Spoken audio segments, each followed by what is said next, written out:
সৈনিক যখন মারা যাবে, ওই মারা যাওয়ার পরে ওকে দাফন করে দেওয়া হবে, কবরস্থ করে দেওয়া হবে।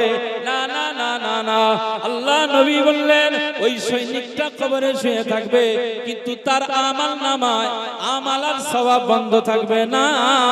আমার আল্লাহ পাক তার আমল নামায় অটোমেটিক সওয়াব লিখে দেবে। বলতে পারলেন না? এই যে ঝন্টু শেখ ইন্তেকাল হলো, একজন সেনা পাহারা দিতে দিতে সেনার কাজ করতে করতে শহীদ হয়ে গেল। আমল নামায় এখন তার সওয়াব চলছে, সওয়াব লেখা হচ্ছে। চিন্তা করুন, নিজের ছেলে, নিজের বিবি, নিজের আব্বা মাকে ছেড়ে দিয়ে আজ গোটা ভারতবর্ষের নাগরিকদের শুধু সুরক্ষা দেওয়ার জন্য আজ তারা রাত দিন সেই পাহারাদারের কাজ করেছে বর্ডারে। আমরা হয়তো মনে করি তারা খুব সুখ স্বাচ্ছন্দ্যে আছে, কিন্তু না। যে সমস্ত জায়গায় তারা পাহারা দেয়, ঝোপ জঙ্গল, সেখানে মানুষ খুব একটা থাকে না, এমন জায়গায় তাদের রাত দিন অতিবাহিত করতে হয় না, হয় না বলে? আমি আপনি আমাদের বিবি সন্তান সন্ততিদের নিয়ে নিশ্চিন্তায় ঘুমাচ্ছি, আর তারা কিন্তু নিশ্চিন্তায় ঘুমাতে পারে না। অটোমেটিক তাদের রাইফেল আর তাদের এয়ার গান, যে সমস্ত স্টিন গান, তারা অটোমেটিক ওইভাবে এক দৃষ্টিতে চতুর্দিকে শুধু তাদের নজর থাকে যে কোন জঙ্গি, কোন হামলাকারী, কোন শত্রু, কোন দেশের দুশমনেরা বাইরের কোন দেশ থেকে আমার দেশে কোন হামলা চালায় কিনা। তাদের দমনের জন্যই আজকে তারা রাত দিন সে সমস্ত জায়গায় পড়ে থাকে।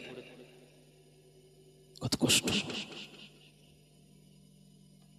নবীজি মক্কা শরীফ থেকে যখন মদিনাতে গিয়েছিলেন, আবু জেহেল, উতবা, সাইবারা আমার নবীর উপরে হামলা এবং ষড়যন্ত্র করবে বলে তাদের চক্রান্ত ছিল না। নবীজির সাহাবী, দুইজন সাহাবী, হযরত সাদ বিন আবি ওয়াক্কাস রাদিয়াল্লাহু আনহু এবং মুস্তাফা কামলিওয়ালার আরেকজন সাহাবী মুহাম্মদ বিন মাসলামা রাদিয়াল্লাহু তাআলা আনহু, এই দুইজন সাহাবী মদিনাকে পাহারা দিতেন, মদিনার জনগণকে পাহারা দিতেন। মুস্তাফা কামলিওয়ালা যেখানে আছে, রাসূলুল্লাহ সাল্লাল্লাহু আলাইহি ওয়াসাল্লাম যেখানে আছেন, আমার নবীজির উপরে তারা যেন হামলা না করতে পারে, ষড়যন্ত্র না করতে পারে, এজন্য এই দুইজন সাহাবী তারাও এই সীমান্ত পাহারার কাজে নিযুক্ত ছিলেন। একবার জোরে বলুন সুবহানাল্লাহ। নবীজির সাহাবীরা ছিলেন।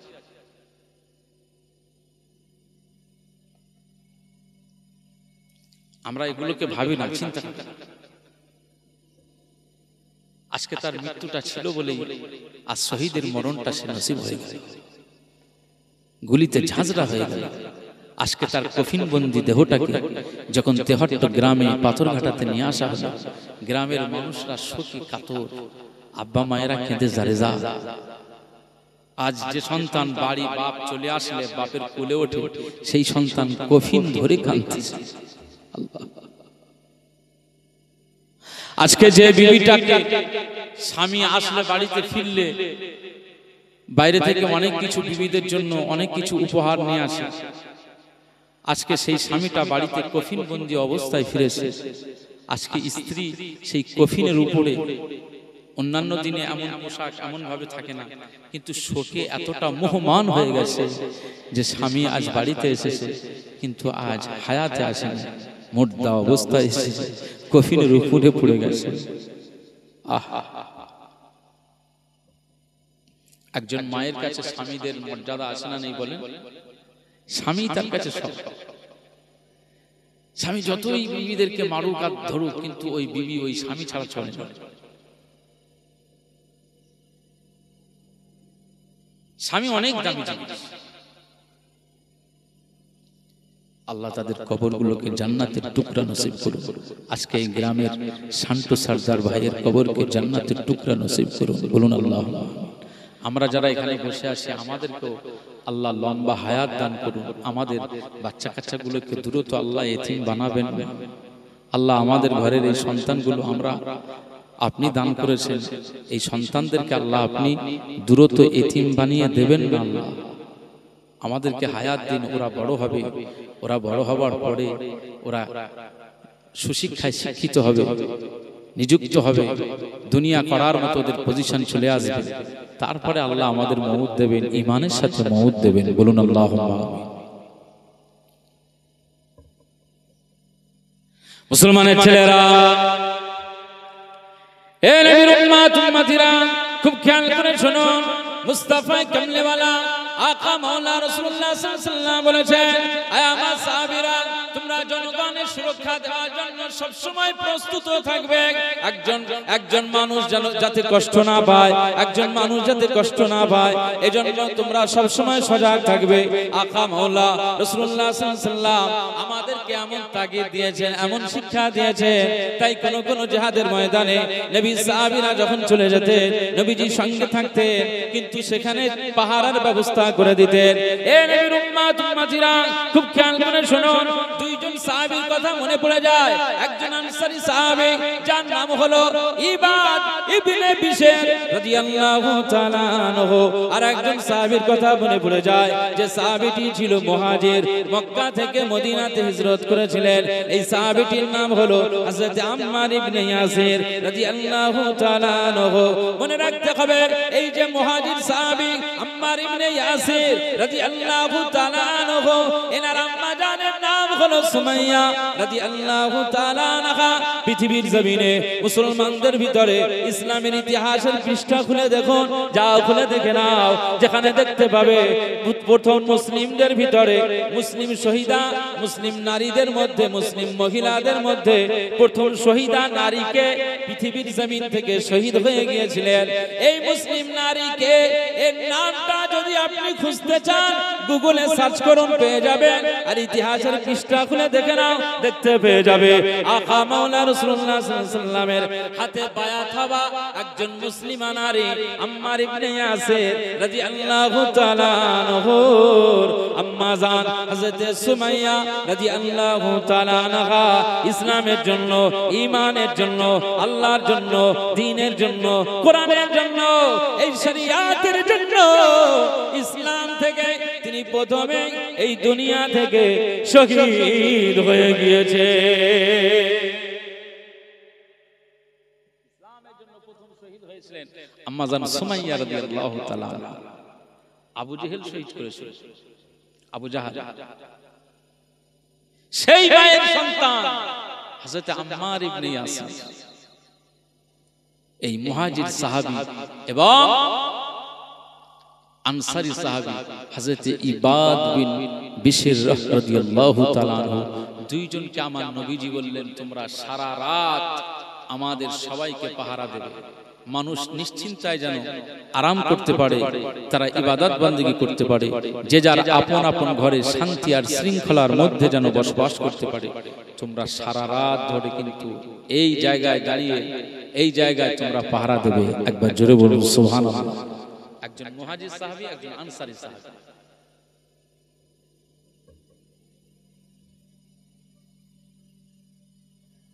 দুইজন সাহাবী দায়িত্ব নিলেন পাহাড়ের পাদদেশে। দুইজন রাতের বেলা পাহারা দিচ্ছেন, পাহারা দিচ্ছেন, পাহারা দিচ্ছেন।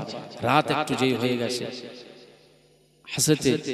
হযরত ইবাদ বিন বিশর রাদিয়াল্লাহু আনহু তার ওই ভাইকে বলছেন, মুহাজির সাহাবীকে বলছেন, আয় আম্মার ইবনে ইয়াসির ভাই, দুইজন একসঙ্গে যদি জেগে থাকে, তাহলে আমার মনে হয় দুজনের কোনো ক্লান্তি আসতে পারে রাতের বেলা।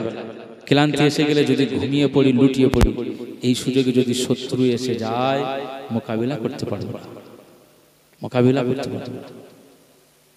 বরং একটা কাজ করা যায় না? যে কি কাজ? ভাইকে বলছেন, কি কাজ বলে? তো ইবাদ বিন বিশর রাদিয়াল্লাহু আনহু বলছেন যে এক কাজ করা যায়, যে দুইজনের একজন রাত জাগি, রাত গভীর পর্যন্ত জাগা হবে, প্রথম রাত পর্যন্ত, আর শেষ রাত্রে আর একজন জাগবে। ভাই তুমি জাগবে না আমি জাগবো, দুইজনের একজন সেটেল করা হবে। তো মুহাজির সাহাবী হযরত আম্মার ইবনে ইয়াসির রাদিয়াল্লাহু আনহু বললেন যে ঠিক আছে ভাই, ভালো একটা পরামর্শ। দুইজন রাত একভাবে না জেগে, দুইজন এ অর্ধেক আর একজন অর্ধেক রাত পার করে দেবে। এবার শত্রু এসে গেলে দুইজন ডাকাডাকি হয়ে যাবে, দুইজনের পরামর্শটা কি সুন্দর না? সুন্দর পরামর্শ। মুসলমানের ছেলেরা, এ নবীর উম্মত উম্মতিরা, খুব খেয়াল করে শুনুন, আল্লাহ নবী সাহাবীদের কি চিন্তা চেতনা ছিল।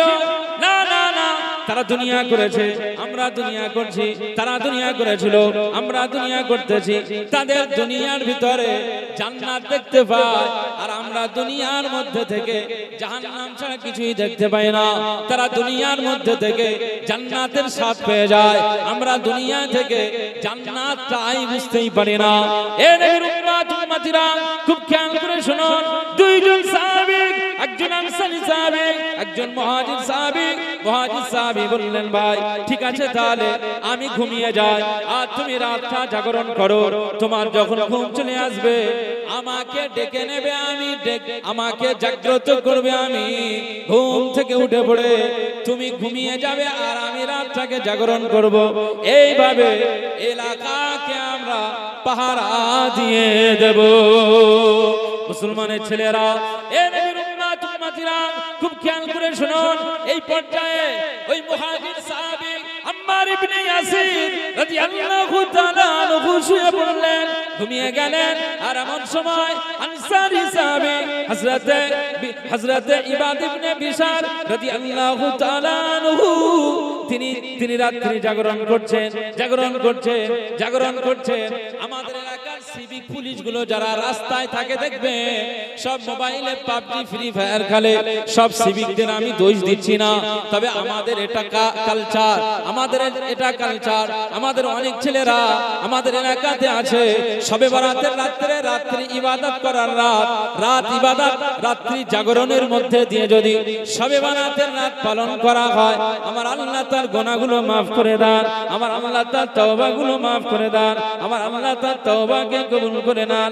ওই রাতে যে ইবাদত বندگی করা হবে, আমার আল্লাহ পাকের দরবারে তার ইবাদত বندگی কবুল হয়ে যায়।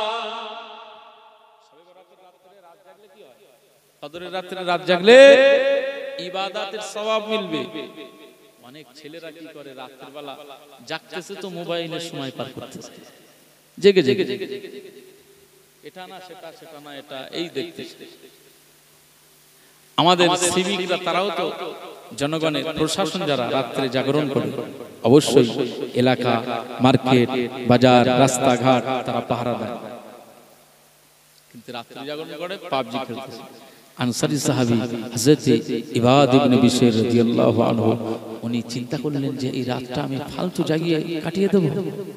হ্যাঁ, যে আল্লাহ আমাকে মানুষ হিসাবে পৃথিবীতে পাঠিয়েছেন, একবার জোরে বলুন সুবহানাল্লাহ। এই পৃথিবীতে মানুষের দাম আছে না নেই বলেন? সবচেয়ে মনুষ্য জাতিকে আল্লাহ দামি করেছেন, কি মহিলা আর কি পুরুষ, উভয় জাতিকে, মনুষ্য জাতিকে আল্লাহ সৃষ্টির শ্রেষ্ঠ, সৃষ্টির সেরা করে আমাদেরকে আমার আল্লাহ বানিয়ে দিয়েছেন, একবার জোরে বলুন সুবহানাল্লাহ।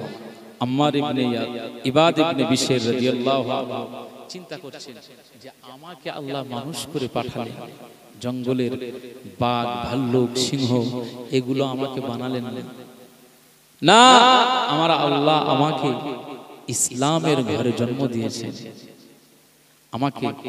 আমাকে খ্রিস্টান ইহুদি ঘরে জন্ম দেন না, অন্য কোন ধর্মের মধ্যে আমাকে আল্লাহ ভূমিষ্ঠ করায়, আমাকে ইসলামের ঘরে দান করেছেন, আমি ইসলাম পেয়েছি। লা ইলাহা ইল্লাল্লাহ মুহাম্মাদুর রাসূলুল্লাহ সাল্লাল্লাহু আলাইহি ওয়াসাল্লাম, এমন সুন্দর একটি জান্নাতি কালেমা পেয়েছি, একবার জোরে বলুন সুবহানাল্লাহ। আমাদের কি সেই কালেমা আছে না নেই? আমরা তো সেই একই কালেমা পেয়েছি। আচ্ছা, এর জন্য জীবনে কোনোদিন ভাবনা চিন্তা করে কি শুকরিয়া আদা করেছেন আল্লাহ? আমরা যে এই কালেমা পেয়েছি, লা ইলাহা ইল্লাল্লাহ, আল্লাহ ছাড়া কোনো ইলাহা নাই, সুস্পষ্ট এত সুন্দর একটি শিরিক মুক্ত কালিমা আমরা পেলাম। আর মুহাম্মদ রাসূলুল্লাহ আল্লাহর শ্রেষ্ঠ পয়গম্বর হচ্ছেন মুহাম্মদুর রাসূলুল্লাহ, আখিরি নবী। হযরত মা আমেনা রাদিয়াল্লাহু তাআলা আনহার কলিজার টুকরা সন্তান হযরত মুহাম্মদ মুস্তাফাকে আমার আল্লাহ রাসূল করে দিয়েছেন। একবার জোরে বলুন সুবহানাল্লাহ। এত সুন্দর একটি কালিমা আমরা পেলাম, এর জন্য জীবনে ভাবনা চিন্তা করে কোনোদিন আল্লাহ শুকরিয়া আদায় করেছি? পৃথিবীতে 4000-এর বেশি ধর্মমত রয়েছে। আমার ভাই এই খুশবুটা সবাইকে একটু লাগিয়ে দেন। আচ্ছা, এইভাবে আমি প্রায় মাহফিলে এমন করি, বুঝতে পেরেছেন? এরকম এক জায়গায় এরকম পুরো দিয়ে দিয়েছি, তা পুরো দিয়ে দিয়েছিলাম আর আমার কাছে ফেরত আসেনি, এই জন্য আমি খুলে দিই, বুঝতে পেরেছেন? ডালাটা আমার কাছে থাকে আর আতরের শিশিটা তার হাতে দিই, যাতে ওটা রিটার্ন আসে। এসব আতরের দাম প্রায় 250-300 টাকা করে দাম। আরো অনেক দামি দামি আতর ইউজ করা হয় এবং এরকম মুসল্লি শ্রোতাদেরকে আমি দিই। একটু এটা জান্নাতি মাহফিল তো নাকি, দুনিয়ার জান্নাতি বাগান তো নাকি, জান্নাতি পরিবেশে একটু সব আল্লাহর মেহমান, আল্লাহর বান্দাদের এই সুন্দর সুগন্ধি যদি দেওয়া হয়, আমি তো মনে করি জান্নাতি পরিবেশে এই সুন্দর সুগন্ধিতে আমার আল্লাহ খুশি হবেন। ফেরেশতারা আমাদের জন্য দোয়া চাইবেন, ফেরেশতারা আমাদের জন্য মাগফিরাত চাইবেন। একবার জোরে বলুন সুবহানাল্লাহ। এই নিয়ত আমি মুসলমানের ছেলেরা, এ নবীর উম্মত উম্মতিরা, খুব খেয়াল করে শুনুন। আকা মাওলানা রাসূলুল্লাহ সাল্লাল্লাহু আলাইহি ওয়াসাল্লাম বলে দিয়েছেন, একটি বর্ণনায় এসেছে, যখন মুসল্লি নামাজের জন্য তৈরি হয়ে যায়, নামাজের জন্য তৈরি হয়ে যায়, মসজিদের দিকে চলে যায়, ওই মুসল্লি যখন আল্লাহর ইবাদত বান্দেগীর জন্য যখন কাতারের দিকে শামিল হয়ে যায়, আকা মাওলানা রাসূলুল্লাহ সাল্লাল্লাহু আলাইহি ওয়াসাল্লাম বলেন, ওই মুসল্লি যখন যদি আতর মেখে যায়, খুশবু ব্যবহার করে যায়, সুগন্ধি যদি তার দেহ থেকে বার হয়ে যায়, সুগন্ধি যদি তার শরীর থেকে বার হয়, আকা মাওলানা রাসূলুল্লাহ সাল্লাল্লাহু আলাইহি ওয়াসাল্লাম বলেছেন, ও যখন নামাজে দাঁড়িয়ে যাবে, ওই নামাজি বান্দার জন্য আকাশের ফেরেশতারা তার গা দিয়ে সুগন্ধি বার হওয়ার কারণে আমার আল্লাহ পাকের দরবারে ওই ফেরেশতাগুলো তার গুনাহ মাফের জন্য আল্লাহর দরবারে দুআ না।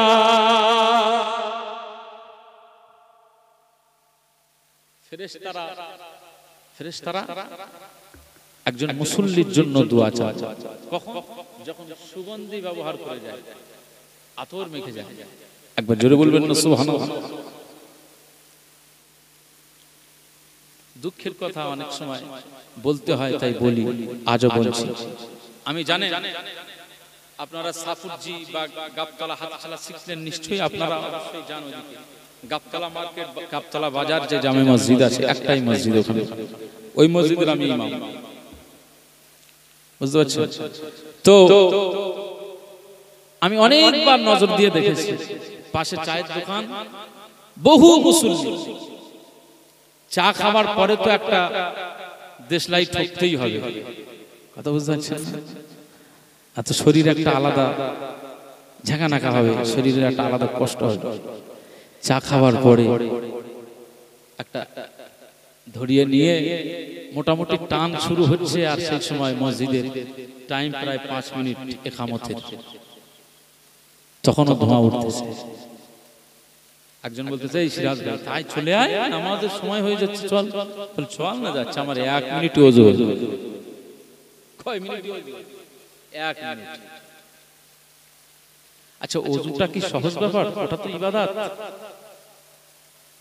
আপনি ওযু করবেন সুষ্ঠুভাবে, আপনি বসবেন, বসে আপনাকে নিয়াত নাওয়াইতু আন আতাওয়াদ্দা লিরাফইল হাদাসি ওয়া ইস্তিবাহাতান লিস-সালাতি ওয়া তাকাররুবান ইলাল্লাহি তাআলা, আপনি বলছেন আমি আল্লাহর নিকট, আল্লাহ তাআলার দিকে নিকটতম হতে চাই, তাকাররুবান ইলাল্লাহি তাআলা, আমি আল্লাহর দিকে এগিয়ে যেতে চাই, নিকটতম হতে চাই, ক্লোজ হতে চাই।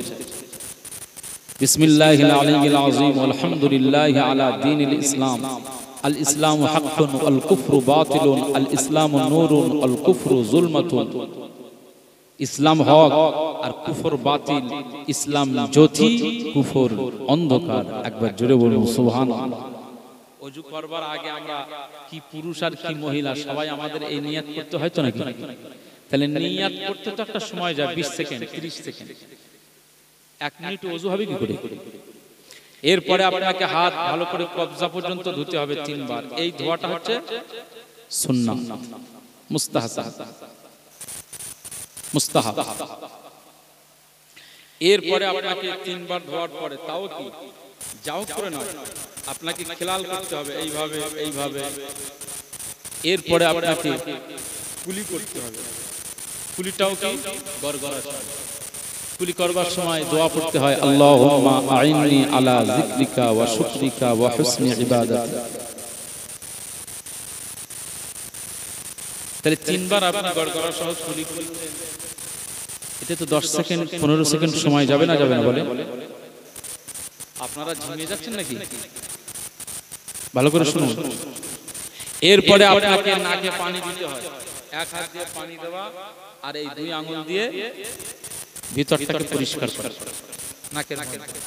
আমার মা বোনেদেরকেও খেয়াল রাখতে হবে, যেহেতু নাকে নট থাকে, নাক চাবি থাকে, ওগুলোকে আঙ্গুলের মধ্যে দিয়ে ওর মধ্যে ওই নাক চাবির গোড়াতে অনেক সর্দি শিকনি বা এই সমস্ত জিনিস জড়িয়ে থাকে, ওগুলোকে পরিষ্কার করা।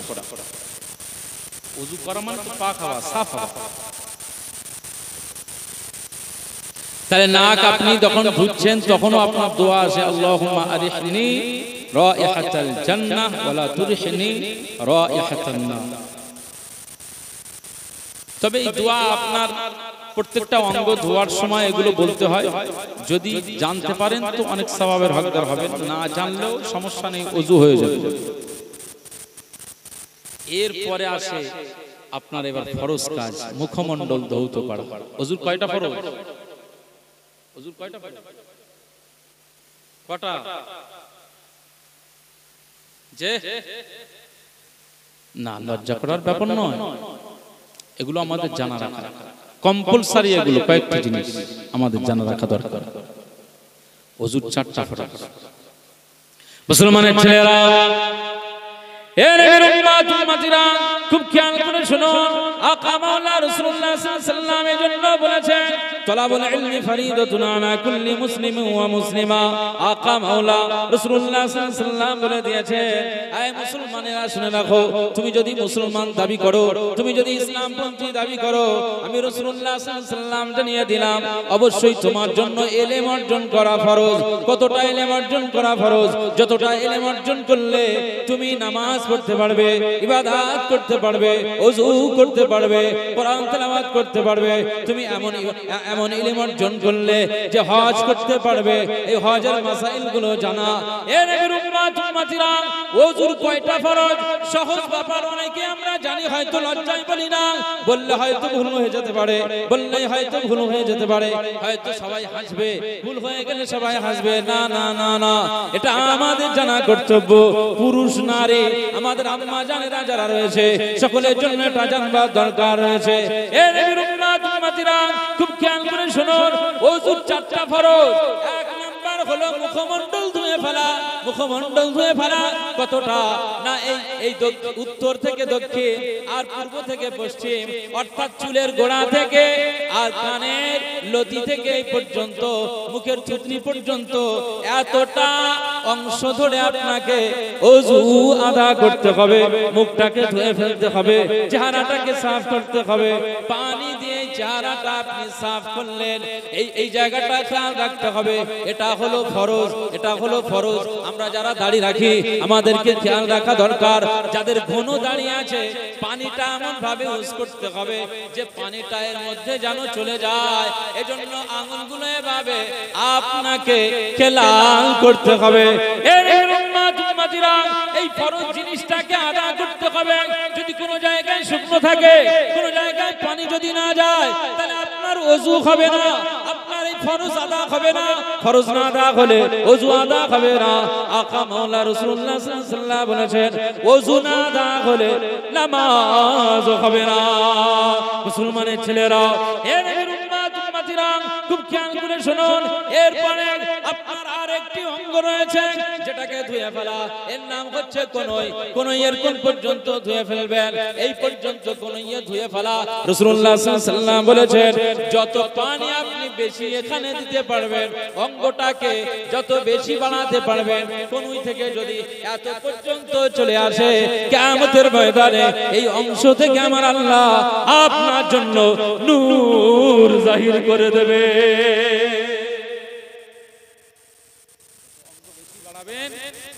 তত এখান থেকে আপনার নূর জাহির হয়ে যাবে। এই অঙ্গ প্রত্যঙ্গ আপনার জাহান্নামের আগুন ঝাঁঝরা করবে না। যে ভাইজান অসুবিধা হচ্ছে না তো? ভাইজান কি বলছে আপনার? যে একটু আমি যা আলোচনা করছি এইটা একটুখানি জেনে নেন। এটার পরে যা কথা বললাম বলেন, এটা ওযুর মাসআলা হচ্ছে, এটা আপনার জানা দরকার। কারণ আমাদের কম বেশি আমরা রমজান মাসে শুক্রবারে 5 ওয়াক্ত অনেকেই পড়ি না, শুক্রবারে নামাজ পড়ি। তো ওযু করার দরকার আছে না? হ্যাঁ, তো ওযু করতে হবে।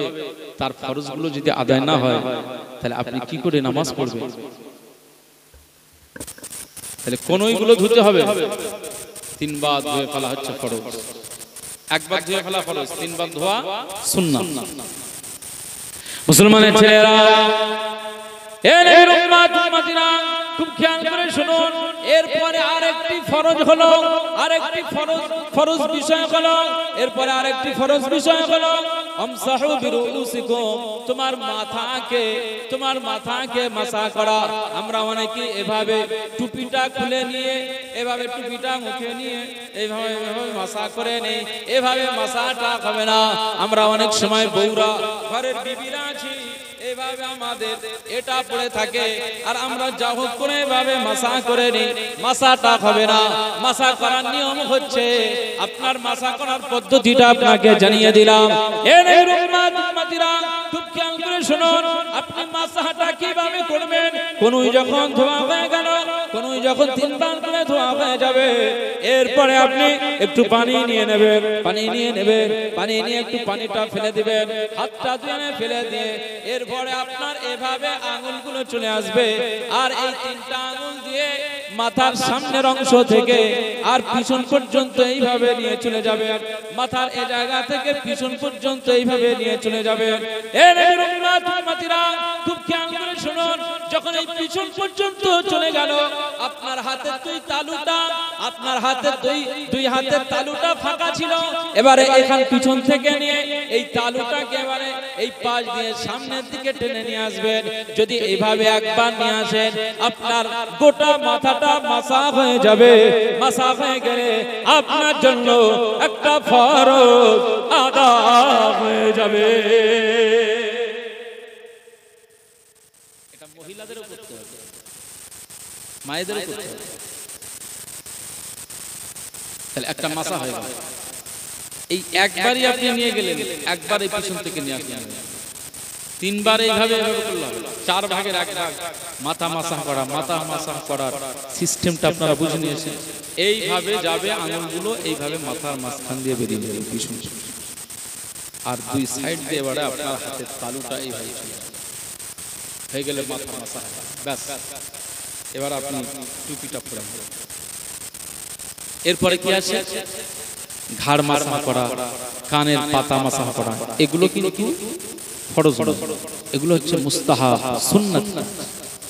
আপনি কি করবেন? এই 2টা আঙ্গুল দিয়ে কানের ছিদ্রে ঢুকিয়ে দেবেন, দিয়ে আপনার এই যে কানের ভিতরে এই যে বাঁকা অংশটা আছে, এই বাঁকা অংশতে আপনি এইভাবে আঙ্গুল দিয়ে এইভাবে আপনি মাসা করে নেবেন। কানের উপরটাতে কিভাবে মাসা করবেন? এই হাতের বিরুদ্ধ আঙ্গুলি দিয়ে আপনি কানের উপরেরটাকে এইভাবে আপনি মাসাটা করে নেবেন, কানের উপর, কানের পাতার উপর। বুঝতে পারছেন তো আপনারা? এইবারে হাতের 2 পিঠ দিয়ে ঘাটটাকে মাসা করে নেবেন। তাহলে এদিকে একটা ফরজ কাজ হয়ে গেল।